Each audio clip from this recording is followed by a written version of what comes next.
we're the ones your mom said to watch out for. We're the ones that you have to hide your daughters from.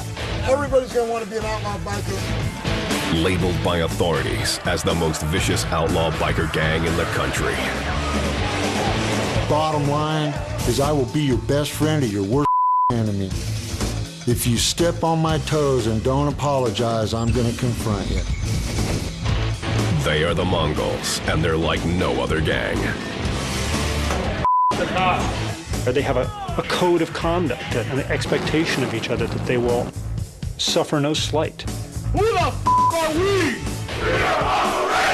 We have a kind of a mantra that's respect few, fear none. I had to pull my knife out and cut her loose to get her up. She couldn't get up. They will take on any challenger, no matter what the odds. I'm gonna get up and keep coming at you until I can't do it anymore. And they will fight to the death to defend the Mongol name. I'm willing to take a bullet for one of my brothers, and my brothers are willing to take a bullet for me. These outlaw bikers will be put to the test when they go to war against two of California's deadliest gangs. What the Mongols will instill in you is that you are some type of super being. Doesn't mean you won't die. It just means that you, your person, your being will live forever.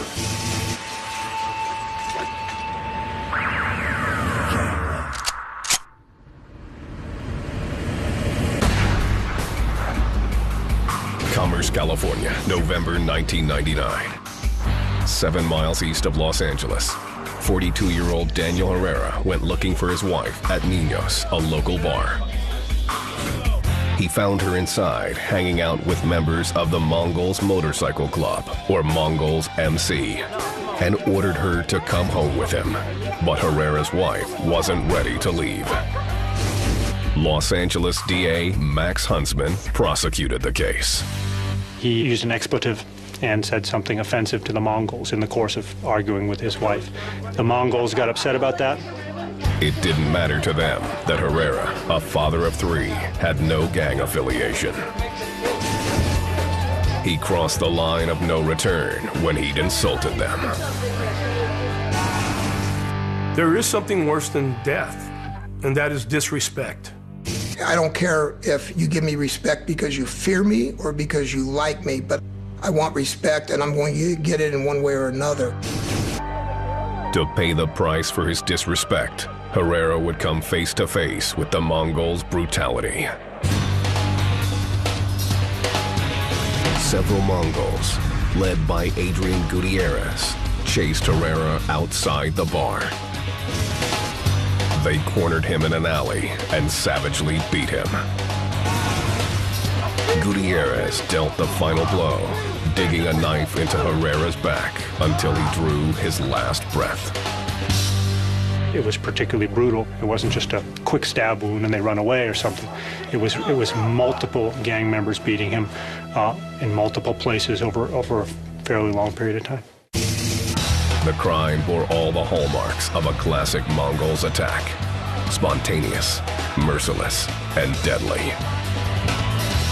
What makes the difference between an outlaw biker and some of these other groups, I think, is to the extent that you will defend yourself.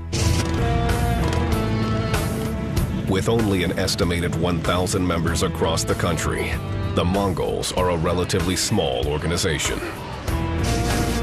What they lack in numbers, they make up for in bravado and ruthlessness. Being a Mongol is like having a power greater than you could ever imagine. We're not trying to be choir boys. We're not trying to be Boy Scouts. I mean, we are what everybody fears. Members say they belong not to a gang, but a Mongol nation. And they pledge the highest form of loyalty and self-sacrifice to each other. Roger Pinney was a national president and one of the original Mongols.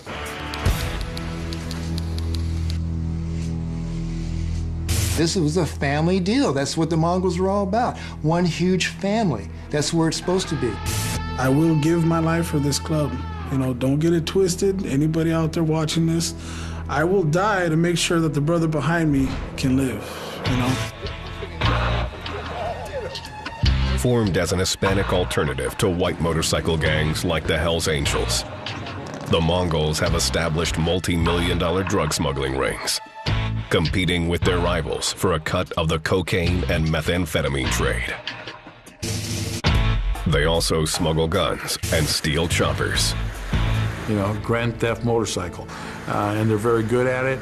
They chop up the vehicles, they make other vehicles from them, they switch VIN numbers. There's a lot of that. They're very organized, they're very in control, they're very serious. They have officers, they meet regularly, and they are communicated to what they will and won't do.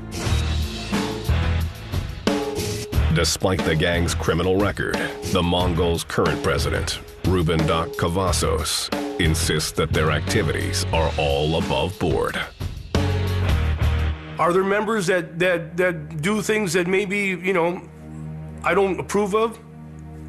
Yeah, okay, there is. But is it part of a club function? No. Do we try and discourage it? Yes, we try and discourage it. Cavazos was raised in East LA.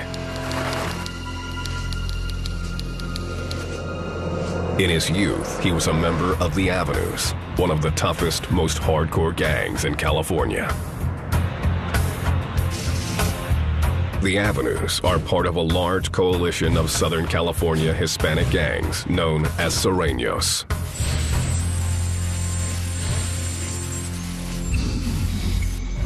A group whose size grants them extreme power on the streets of LA.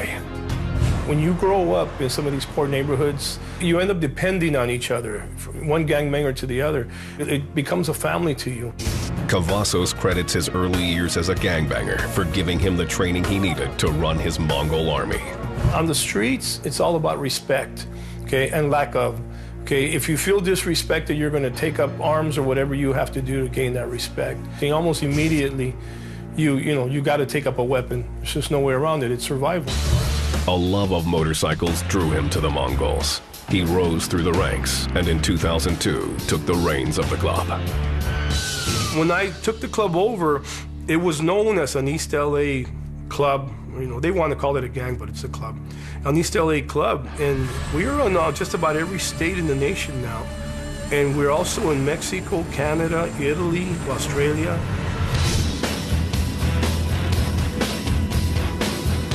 As national president, Cavazos began a recruitment drive, bringing Sureño gang members into the Mongols in order to bolster their ranks. They weren't necessarily as motorcycle-oriented, but they were violent-oriented. So they made good soldiers within the gang and good bodyguards and good criminals. But many of these Sureños were already controlled by the Mexican mafia, known on the streets as La M.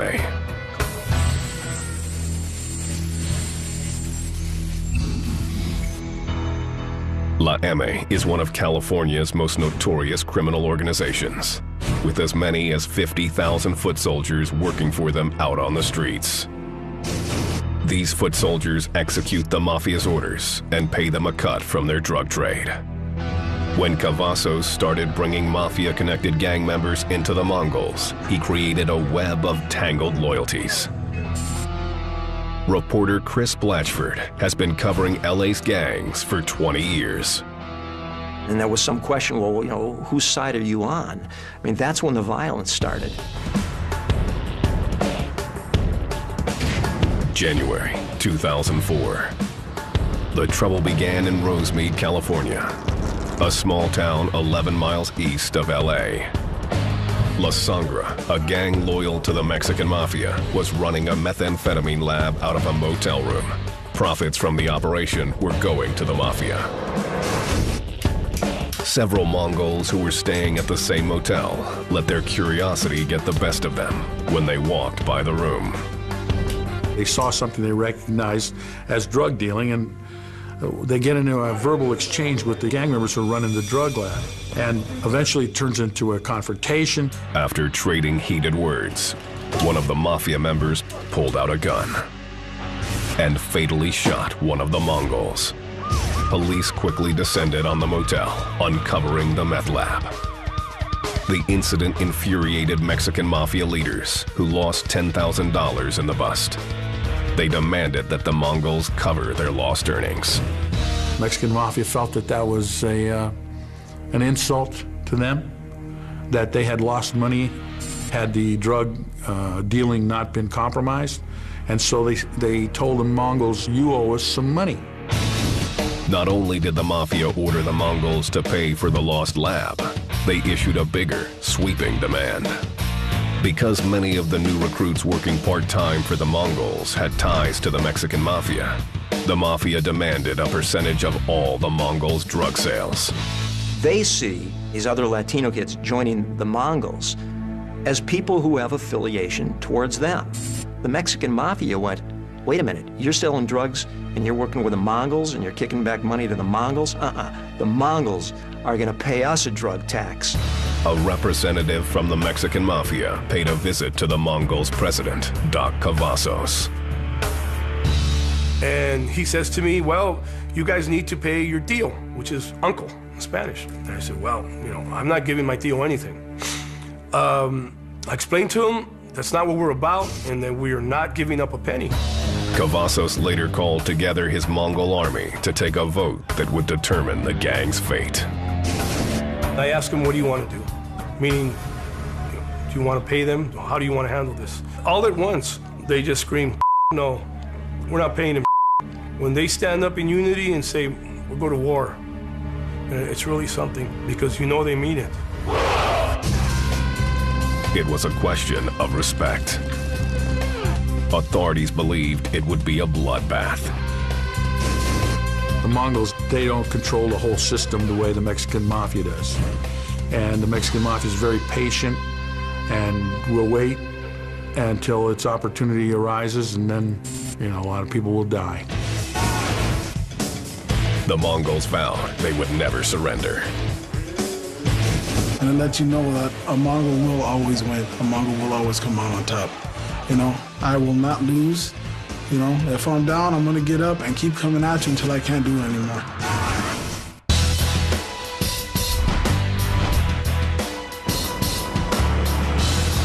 In 2004, the outlaw biker gang, the Mongols, prepared to go to war with the most powerful gang in Southern California, the Mexican Mafia.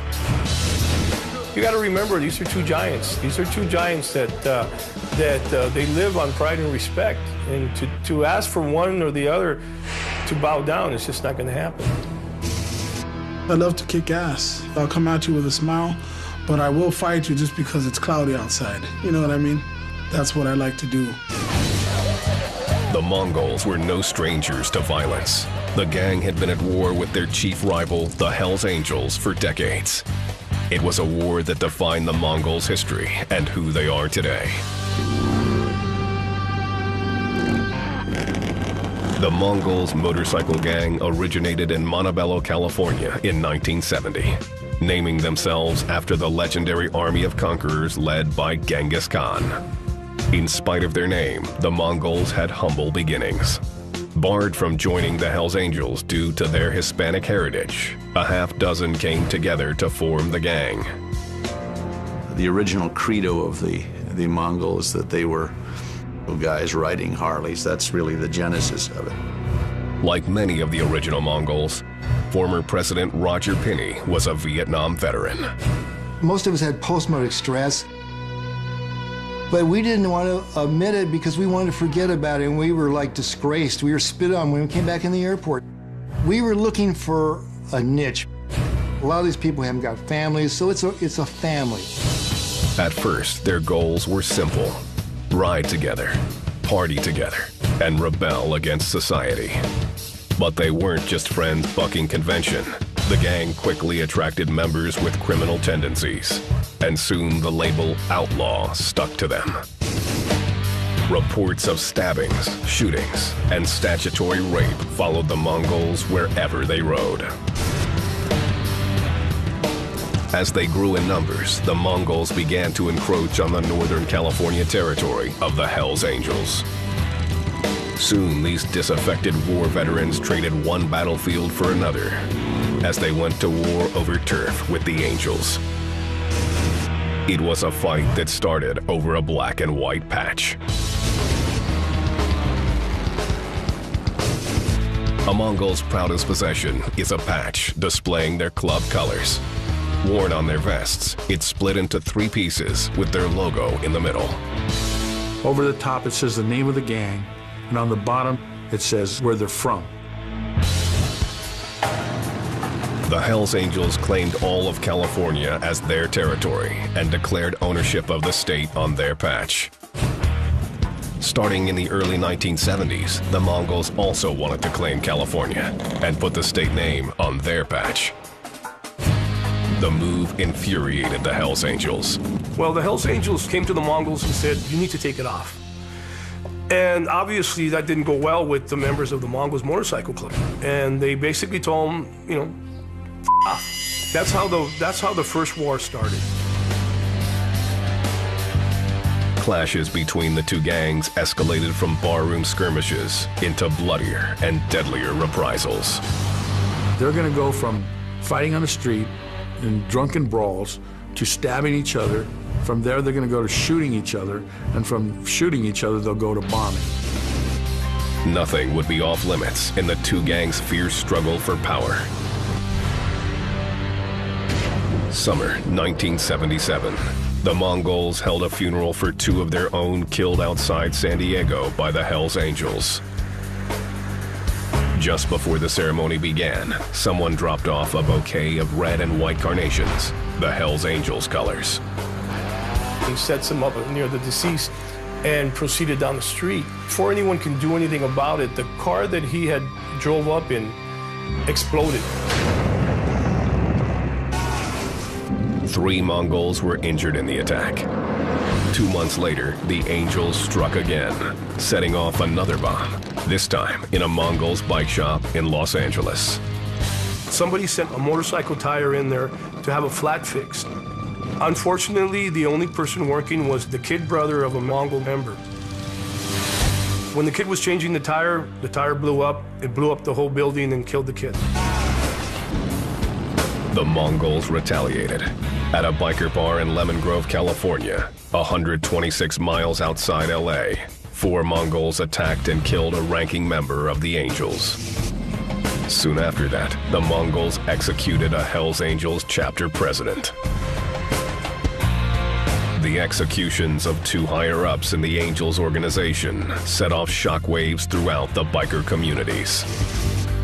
In a series of meetings, top leadership came together and the 2 rival gangs made a pact. The Mongols could continue to wear the California patch, but agreed they would not open any new branches in Northern California.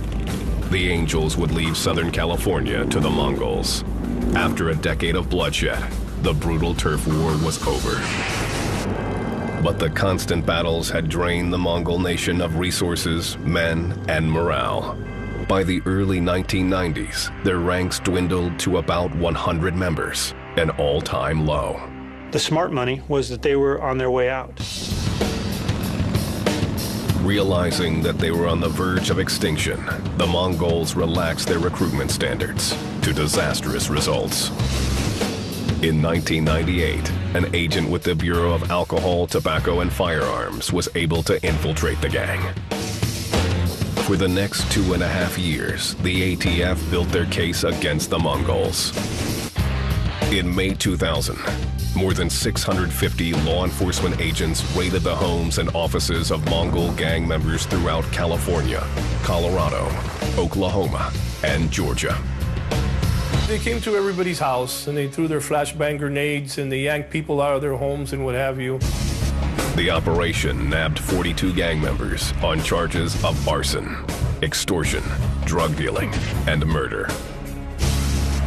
The raids failed to take down any of the Mongols' top leaders, and the gang was soon on the rebound, this time coming back even stronger. The ATF bust had been televised throughout Southern California, and the exposure proved to be good for Mongol recruitment. I think we almost doubled in size. It's amazing how people come to you and want to join. By 2001, the Mongols were back in business.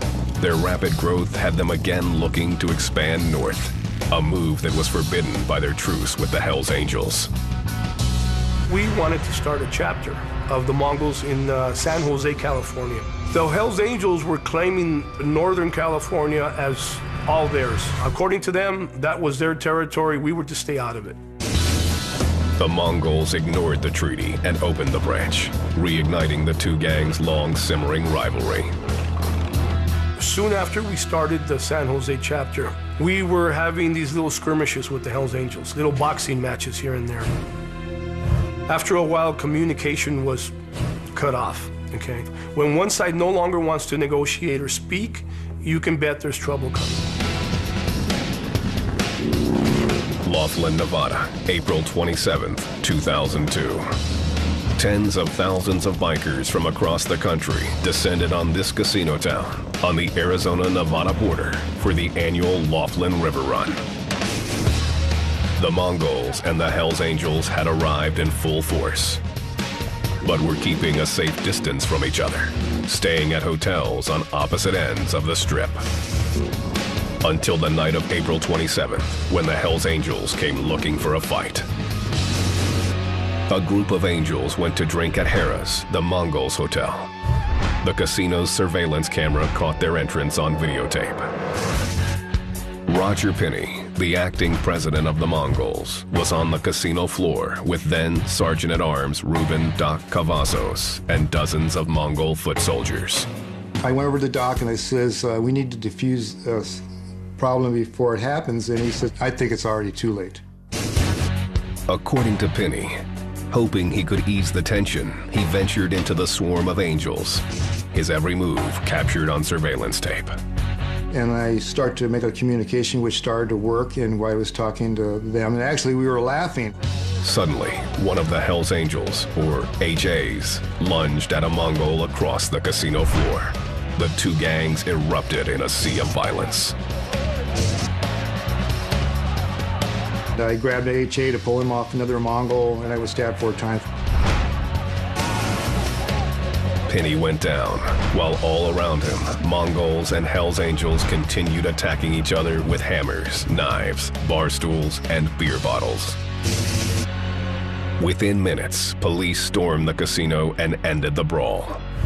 1 Mongol and 2 Hells Angels lay dead on the casino floor, and more than a dozen were injured. With Mongol leader Roger Pinney out of commission, Ruben Doc Cavazos seized control and pushed Pinney to the side. I believed in Doc from the beginning. I was the one that helped bring him in because I believed it was his bull. And now I realize it is bull. Cavazos was now national president of the Mongols Motorcycle Club. After the bloody fight at Laughlin, Cavazos knew the Mongols were facing a new era of warfare against the Hells Angels. He needed to build up the Mongols' ranks and do it quickly.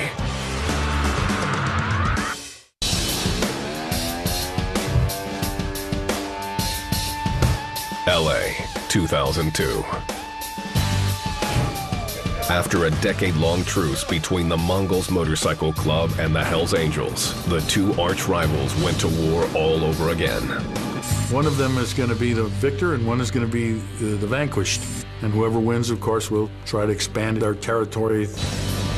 Mongols President Ruben Doc Cavazos set out to grow his biker army as quickly as possible.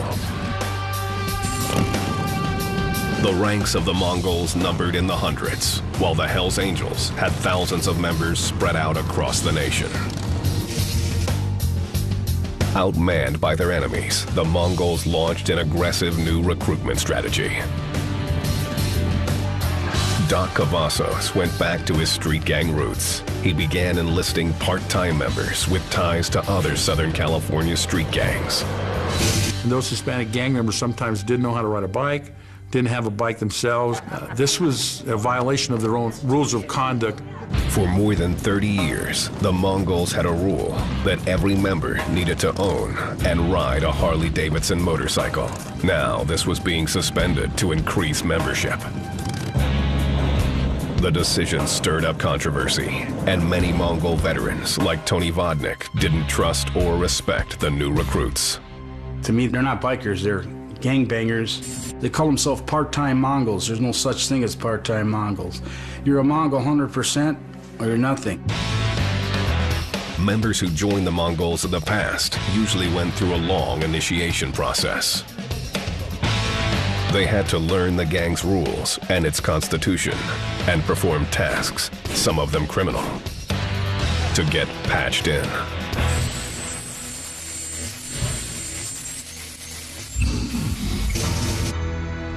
They have patches in which they are rewarded for certain kinds of behavior. And the behavior that they get a patch for is antisocial, violent, offensive behavior. These patches become part of a Mongol's bragging rights. A red wing for participating in group sex. A Laughlin patch for surviving the 2002 battle. And the skull and crossbones represents violent crime, including murder. Mongol Adrian Gutierrez, who fatally stabbed Daniel Herrera outside Nino's bar in Commerce, California, received one such patch. After Mr. Gutierrez committed the murder, shortly thereafter he showed up with a skull and crossbones patch. We learned that that was for killing somebody in support of the gang. And that's the kind of thing they take pride in. They're set forth in their bylaws what patches you can get, just like the Boy Scouts give merit badges. Every patched-in member is chosen for a unique skill he offers the organization. There may be a guy in the Mongols that's never done anything particularly violent, but he may be a good drug dealer, you know, and he's a moneymaker of some kind. Maybe he's not a drug dealer, but he has some other kind of scam going that he can bring money into the club. You know, another guy might be a stone killer, and he may be an enforcer, and that's what he's famous for. Each person has a role. The Mongols also sport tattoos, designed to cement their status as outlaws.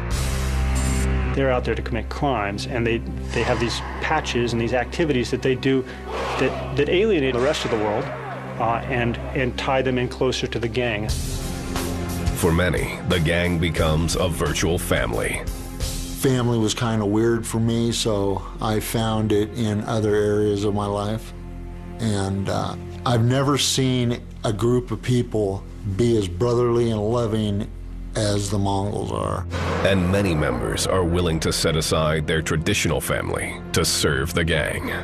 This is a family that I'm committed to. Does it mean I distance myself from my real family? No, I don't try to. You have to have some balance in your life, but this is where I decided to put my energies and dedicate myself to.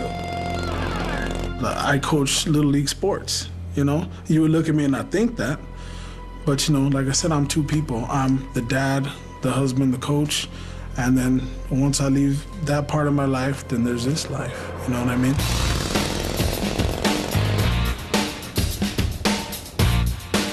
To be a Mongol requires following a strict military-like set of rules. Even with the influx of new recruits, Doc Cavazos insists that the membership guidelines remain mostly the same. We dictate what you're allowed to wear on your vest and what you're not. We dictate the type of shoes that you can wear, the way you stand, the way you act in public, even your face. You used to have what was called a war face, and that was your face in public. The meaner, the harder you looked, the less chance there was of somebody making a violent move on you. Just like the Army takes people and tries to get them to change their life view, and the Mongols try to get you to change your life view and become a Mongol. Who the f*** are we? We are Mongol Raiders, the Raiders of the Night! Once inside, the gang follows a strict chain of command, with the president and vice president at the top of the organization. Underneath the leaders, there is a secretary, treasurer, and a sergeant-at-arms, followed by other specialized positions. I'm what they call a club enforcer. When there's people out there who don't really agree with what has to be taken care of, I make sure that they agree with it. I don't take no for an answer. Doc Cavazos leads his men like an army at war. He keeps frontline units at the ready for any crisis. We have response teams that are standing by in case there's a problem in any bar or restaurant.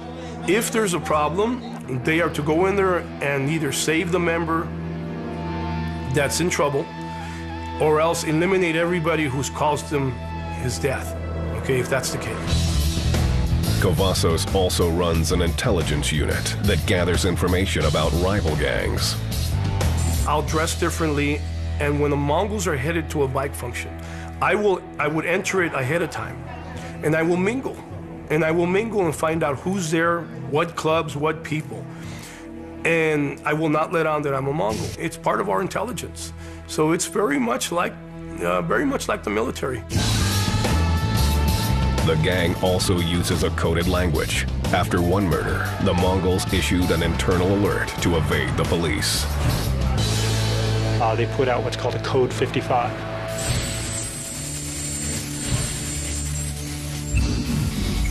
They told all their members in the area not to wear their colors, their vests that show the name of their gang, not to go out openly, not to carry weapons when normally they do carry weapons, and to avoid contact with law enforcement. That's the kind of organized criminal enterprise that allows them to function in the way they do. At the core of the Mongols' organization is the credo that every member must live by. It doesn't matter who you are, we don't fear you, okay? And basically, the idea of training these Mongols, recruiting them and what have you, is for them to live by that. They should fear no one, you know, not even death. From 2002 to 2004, Doc Cavazos' recruitment strategy dramatically increased the gang's membership. Gotta love them. There were now several hundred Mongols operating on the streets of California. But these new members would put the gang's future in jeopardy and pit the Mongols in a life and death struggle with the mighty Mexican Mafia.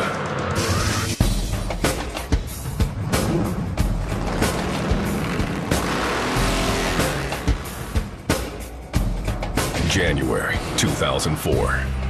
In order to fight its war in California against the Hells Angels, the Mongols Motorcycle Club was building up its membership. The gang was expanding in size and reach, but its new method of recruitment was backfiring. The Mongols' leader, Ruben Doc Cavazos, had welcomed members of LA's street gangs to join them as part-timers.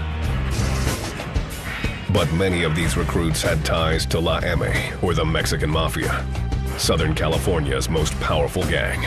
So you have a dichotomy. You can't serve two masters. Either you're a servant of the Mexican Mafia or you're a servant of the Mongols. And you can't be both, and that presented the problem. The Mafia was now demanding that the Mongols pay them a percentage of their drug profits as a form of tribute, and repay the $10,000 they lost when some Mongols caused the bust of a Mafia meth lab. It's just never going to happen. The Mongols will never pay anybody.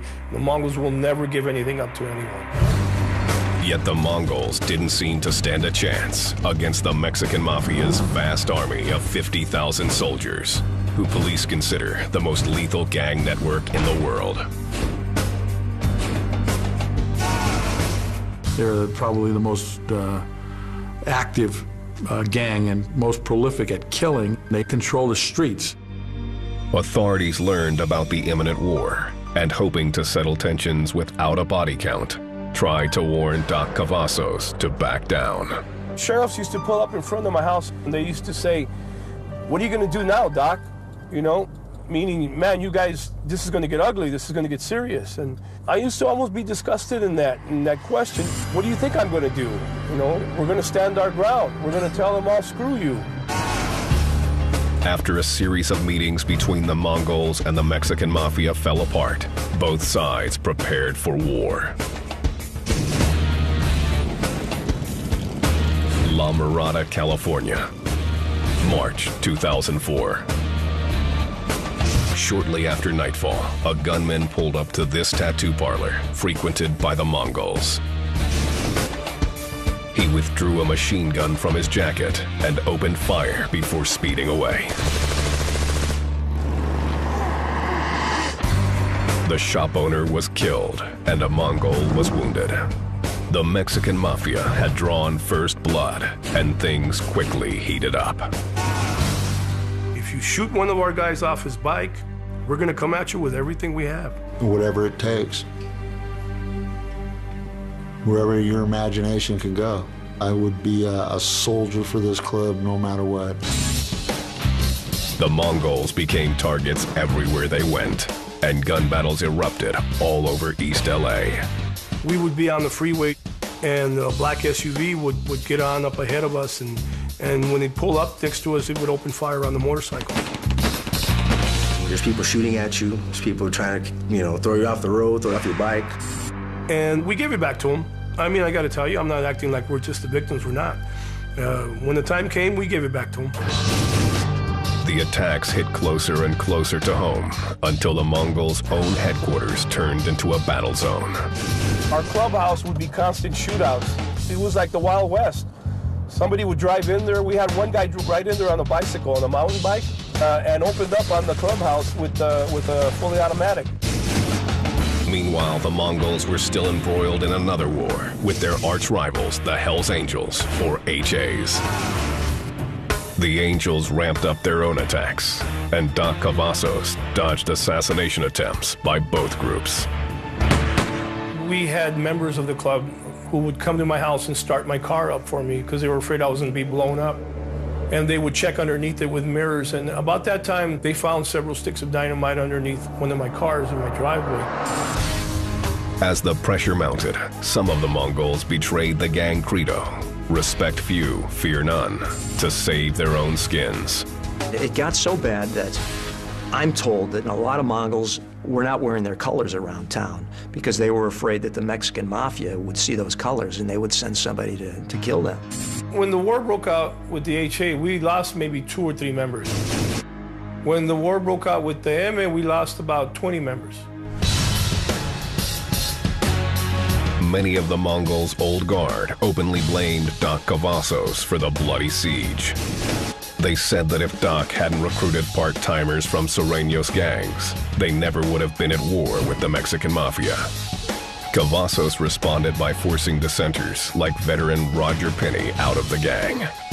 It's just when he realized people weren't happy with what he was all about, he kicks them out, which he has kicked out more people in his time of reign than the whole club has been together since the beginning of time.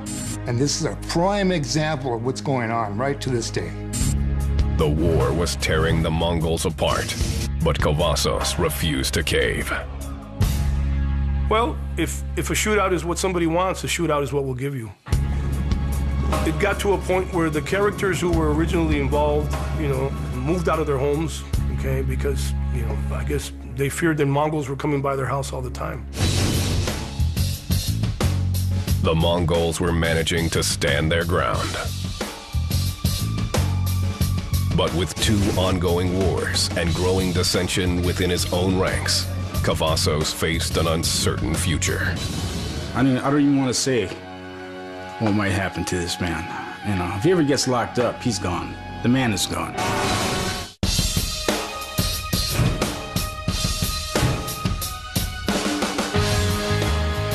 The Mongols were holding their own in a 2-fronted war with the Hells Angels and the Mexican Mafia. By December 2004, the Mafia was looking for an end to their conflict with the Mongols. I don't think anybody really wanted a war. The Mafia just wanted their piece of the drug action. But people were getting killed. A representative from the Mafia approached reporter Chris Blatchford, hoping to send a message to Doc Cavazos. He told me basically that Doc was going to be a dead man if he didn't start playing ball with them. Through his reporting, Blatchford served as a go-between, and the 2 sides sat down together. In a closed-door meeting, representatives of the Mexican Mafia and the Mongols struck a deal to end the war. No one outside of that meeting knows what was agreed, but members of law enforcement believe a payment was made to end the bloodshed. I think everyone involved kind of realized, this is not going to go anywhere nice. Yet growing conflicts within the gang itself still challenged leader Ruben Doc Cavazos. There's a faction in the Mongols that don't think that Doc Cavazos is a real hardcore biker. They see him more of a politician and a manipulator who's surrounded himself with some thugs that take care of him and sort of watch his back. Many of the old guard Mongols were thrown out of the group for questioning Cavazos. They accused him of weakening their organization by filling it with part-time gang recruits of dubious loyalty. So what's going on here with Doc? Part-time Mongol. If you have a bike, you earn that patch, you ride, and you act like you're a biker.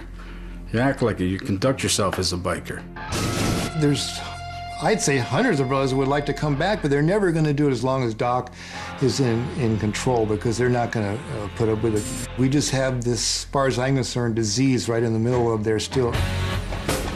But Doc's recruitment strategy appeared to have paid off. The Mongols had built up their ranks and endured a war with the powerful Mexican mafia. The long-standing feud with rival biker gang, the Hells Angels, also seemed to be cooling off, with charges pending against both sides from the violence at Laughlin. The gangs fell into an uneasy peace. These guys are all tough guys, but, they also want to live a life. I mean, I think that, bad choice of words maybe, but I think there was a feeling there, to bury the hatchet. The leaders, they don't want war. Nobody does. It's stupid. Our passion is riding motorcycles. It becomes difficult to ride your motorcycle when someone's trying to shoot you off of it. The battle may have died down for now, but animosity between the Mongols and Hells Angels runs deep. Here's the deal. You put a Hells Angel in front of me and he's got a ball-peen hammer in his hand, I'll shoot him. Straight up. I will have no problems with it. Keeping the club ready for any battle, Cavazos continues to build his membership. What the Mongols will instill in you, what they'll start teaching you from day one, is that you are some type of super being, okay? It doesn't mean you won't die. It just means that somehow or other your person, your being will live forever, okay? And they teach you that you don't back down, okay? And you don't disgrace the club. Cavazos is confident that the new generation of Mongols has what it takes to live up to the gang's core beliefs of demanding respect and fearing nothing. To be honest with you, you want to be known as a rough, tough, always willing to defend yourself club. For Mongol members, a willingness to fight to the death is what being a Mongol is all about. I'll live for my brother, I'll die for my brother, I'll take a bullet for my brother. That's just the way I live. I've been shot for this club, I've been stabbed while I've been in this club, I've been to prison for this club. And, a lot of people, they don't understand. But you know what, I have people that love me and care about me that aren't going anywhere. The club is always there for me. And on a personal level, that's what this club means for me, and that's why I'm willing to sacrifice for this club. I know there's something wrong with me to actually want to do this, But I think that's what makes it, special, though. No one wants to be harassed by the cops. No one wants to be shot at. No one wants to be assassinated. No one wants all that. So there has to be something inside you to be here. Even with the danger involved, the appeal of the gang shows no signs of letting up.